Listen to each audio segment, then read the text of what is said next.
everyone, and welcome to the latest edition of Trans Stupid, the show where I take a look at the wonderful, whimsical, wacky world of LGBTQIA++++++++ news, because stupidity is intersectional. So some of you might remember last week with the first story that I ran with involved Mike Harlow and Brandon Straka. Now both of them are gay conservatives who, Brandon in particular, started a movement known as #WalkAway, a movement which is there to kind of show people who are formerly of the liberal left, that is the American definition of liberal, not so much the classic definition of it, that there are other ways forward. Now the group itself is quite pro-Trump, it's quite pro-conservative, but it's a group which is open for all people. Now, last week I talked about how Brandon and Mike were attacked after the Republican convention, and on last Saturday, they, along with other people, including Blair White and Karlin Borysenko, hosted a #WalkAway rally. Now, the rally attracted a lot of supporters. In fact, it seemed to be generally quite successful, which is great to see. There needs to be more movements like this, showing people that there are ways forward, which don't just mean following the Democrats, or in the UK's case, following Labour. Now, despite how well the event went, there was a little bit of trouble concerning some of the protesters who turned up to oppose it. Now, a lot of these were openly identified as being a part of Black Lives Matter. I believe there might have been some Antifa involvement as well. It certainly wouldn't surprise me if that was the case. And one of the Black Lives Matter protesters was able to get on stage, where they ended up in a bit of a fight with a security guard. So here's some footage of that. Hey, don't put your fucking hands on me, bro. Don't put your fucking hands on me, bro.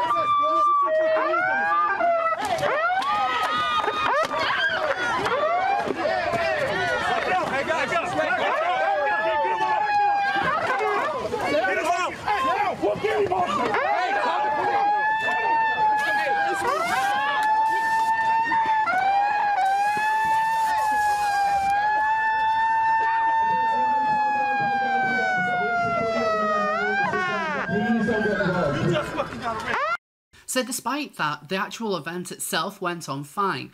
But this isn't the reason why I'm talking about #WalkAway. It's rather what happened a couple of hours later. Now, the two people who were involved in that video, one of which is the Black Lives Matter activist known as Dominique Alexander, as well as a hired security guard, were both arrested. And Brandon, Mike, Karlin, and a few other people actually went to the police station a few hours later to kind of see what the situation was, where they were met by a quite large group of Black Lives Matter supporters, and the following happened. I'm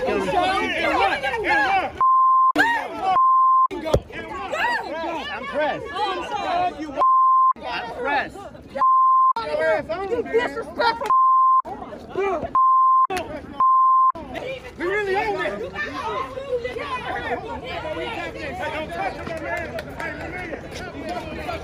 We're not touching that. Go faster, Dan! Go faster, Don't Dan! get watched. Go faster!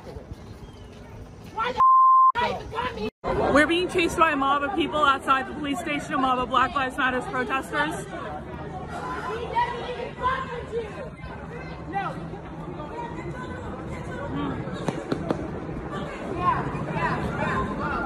They've already thrown shit at us. The police are not here. We're trying to get away from them. They're attacking gay people. Attacking women. Are you here with them? Are you here with them? Then you just support them. This ain't time for fucking conversation. We're basically running to the end of the street right now because that's where the cops are.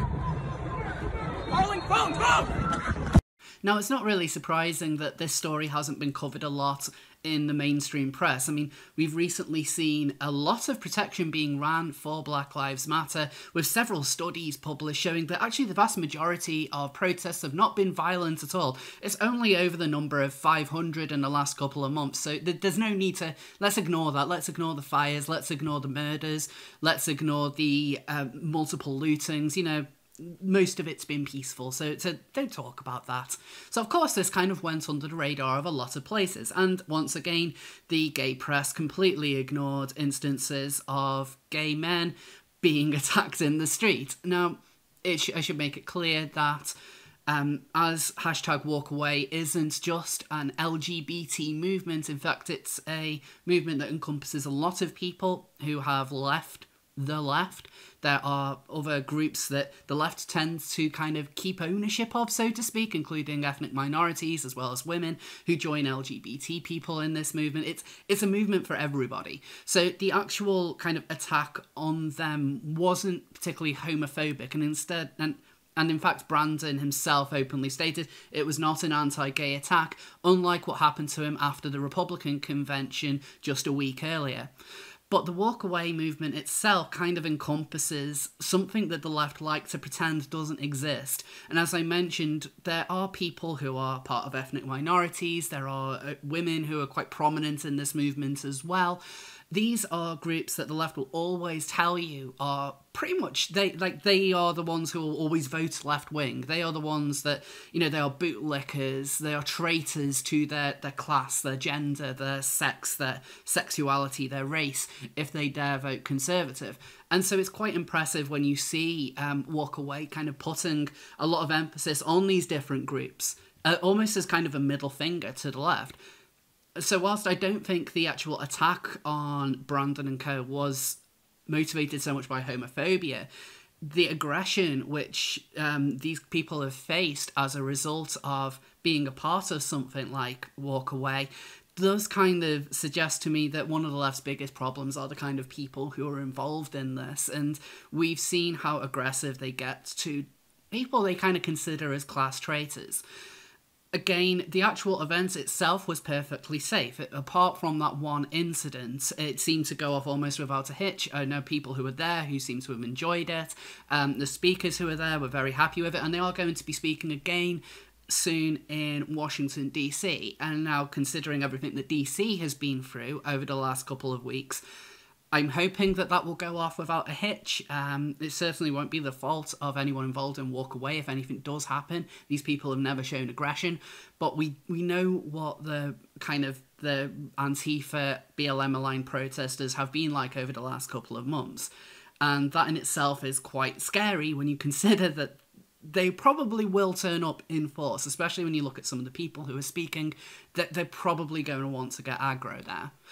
I do think that the likes of #WalkAway are important to highlight. These are people who are ultimately standing up against the left, standing up against people who are telling them that they need to vote and think a particular way, otherwise they are traitors to who they are. Personally, I would love to see such a movement in the UK. It's something which we've been missing.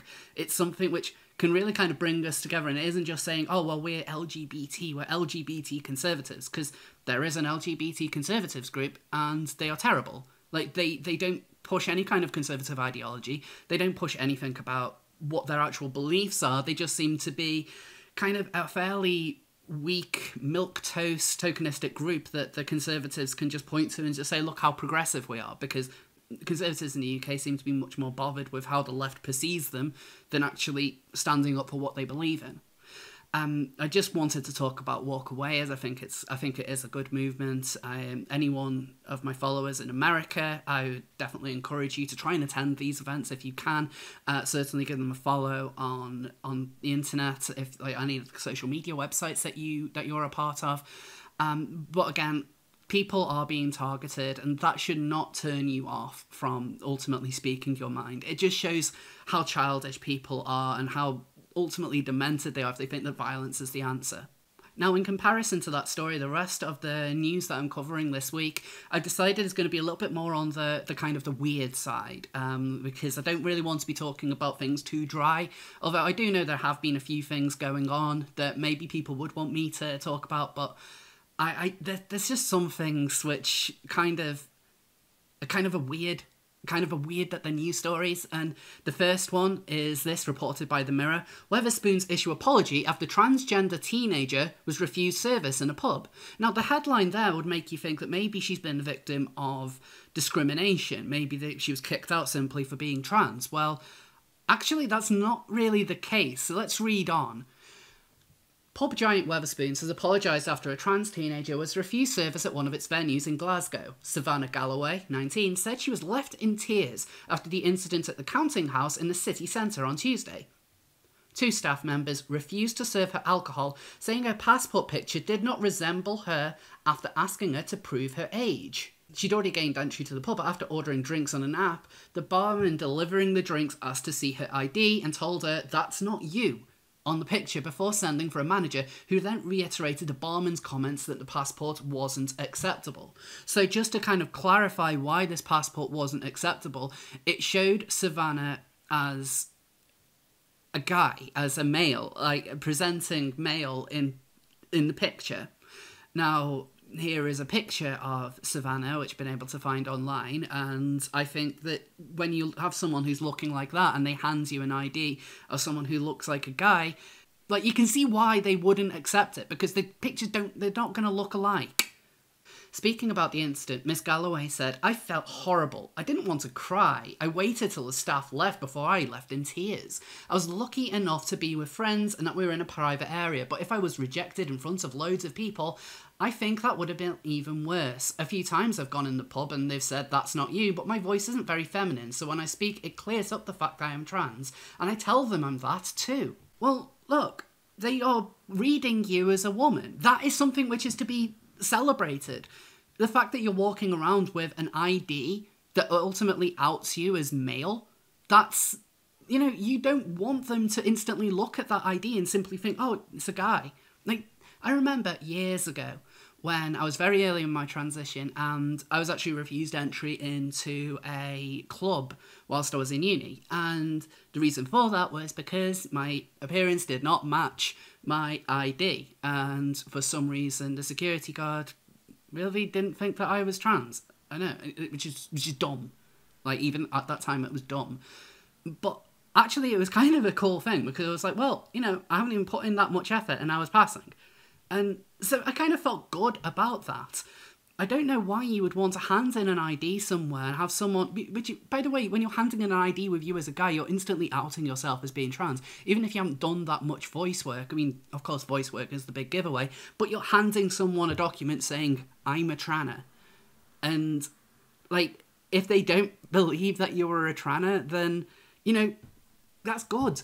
It's good for you. It shows that you've actually put an effort somewhere and you're doing something. It's important when you are transitioning to get your documents updated. If you have driver's licenses or passports, get them changed as soon as possible. Get the even if it's just getting the picture changed, getting the name changed on there. If you haven't been able to get a document from the GIC saying that you are now presenting as this particular gender, because that is something which you need to get the documents updated, but it is a little bit of hassle, but it reduces the risk of you outing yourself.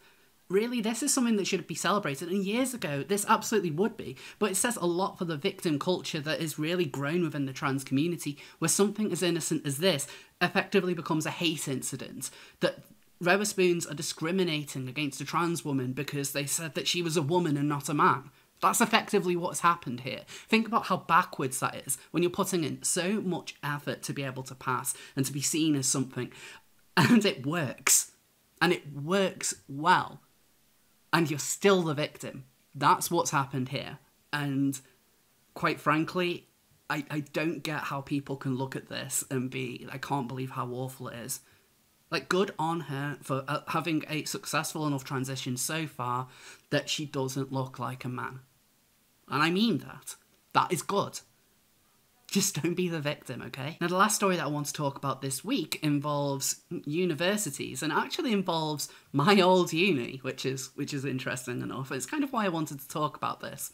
Students banned from holding drag-themed parties amid concerns over mocking trans people. Students at Aberystwyth University have been told not to hold drag socials in order to protect the LGBTQIA++ and drag community from having their lifestyle ridiculed. A spokesman for the University Student Union explained that such events have been banned as they are usually about members of random groups dressing up as the opposite gender in a general way that has the intention of being as funny as possible, and not as a celebration of LGBTQ+ pride or sexual liberation in the same way that drag is. The student union said they would be prepared to make an exception to the ban on a case-by-case basis if a club or society did want to organise it, but have it aimed to celebrate drag and the LGBT community, and then the student union would be prepared to support them and assist to make sure it took place in an inoffensive manner. Now, Aberystwyth's own LGBT society, Aber Pride, said it supported the ban, explaining that most societies who have drag socials do so in a mockery of trans women and the trans feminine experience. Now, I actually used to be a member of that Aber Pride, believe it or not. In fact, back when I was in Aberystwyth, I was probably the only trans person in the uni. Definitely did not come across anyone else. Certainly within Aber Pride, I was the only trans person there. And unlike the weird world of student politics nowadays, it was actually probably more diverse. I mean, this was a kind of LGBT society that had people who were openly conservative as members. I mean, there was a guy who's part of like his local conservative union. There was even an avid UKIP Nigel Farage fanboy who was just a part of it. And, you know, that was great. There wasn't any kind of rabid politicisation, at least what I can remember. But of course now it's a completely different scene, and well, there's going to be a lot of offended trans, certainly probably a lot of offended non-binary people, because that's what there always is. Now, university social groups are always wanting to do kind of dress-up events. It's a popular one, particularly amongst sports societies. I remember there was a hockey team that kept on doing old man socials where they dressed up as old men, and they seem to do that every week. So these are kind of popular themes for them to do. It's something silly, it's something fun. But what I found interesting is the way they said, well, you know, these are having fun. They're too much of having fun rather than celebrating LGBTQIA++ people. And what's wrong with that? What's wrong with having fun on a fun social? Like, you're not there to preach about politics or any kind of intersectional wokeness. You just want to go out, have a couple of drinks, and that's it. Go home with a kebab or something. That's what people want to do. They don't want to be preached at. If they wanted to be preached at, they would join a political society. And if they're worried about trans people or drag queens being offended or being harassed, you can deal with that on a case-by-case basis. What they're doing here is effectively being fun police, and especially when Aberystwyth is a town that is entirely focused on the student experience and nothing else. It's in the middle of nowhere. It's right next to the sea. It's hours away from the nearest decent-sized town. There's nothing else to go there for other than the university. And so if they're going to start being fun police and stopping people from having things that might offend particular activists, because it's always activists who are the ones who are getting offended. Back in the Aber Pride days when I was there, you know, they would always be kind of celebrating drag queens and like having kind of fun socials like that. It was never about mockery. It was, but now they're a bit more, seem a bit more radicalized. Like, these kinds of attitudes are just going to kill uni for a lot of people. It's not fun, and really, like, considering the NUS over the last couple of years has protected someone who is accused of some quite serious crimes, someone who they are still silent about to this day, maybe students should actually, so maybe people involved in student politics should actually deal with those kinds of problems rather than policing fun for everyone else. Of course, dealing with problems is actually involves doing some work, so a lot of uni students aren't going to do that. But what are your thoughts on the stories I've talked about this week? Is there anything in particular I've missed out? Please let me know in the comments. Thank you all so much for watching. Just to let you know, Seal of Approval will be back tomorrow. I also did an interview with Dr. Deborah So a few days ago, which you can watch. I do apologise about some of the sound issues in that, but hopefully you're able to get something out of it. If you enjoy my content, please like and subscribe. Leave a comment as well, because all of this stuff does really help me get discovered. You can support me on Patreon and Subscribestar if you like, which will be really helpful at this time. And you can just also follow me on Twitter, on Instagram, and on Parler. Thank you all so much, and I'll see you all next time. And a special thanks to Alex Meadows, Alyssa Morris, Aurora T. Silver, Casey Adolphson, Dan Norman, Ida Meadows, Vanilla Cooney, James C. George, James UK, Jenny Morley, Jess, Joe, Kim Vandry, Latin Creature, Laura Manleaf, Moy Felicita, Rezi, Rose Hypnol, Steve Hendricks, Tennessee Barfly, The Poor of Rizzo, Zoe, Stefan Hansen, Laisha, Illiterati, and the rest of my supporters on Patreon and Subscribestar.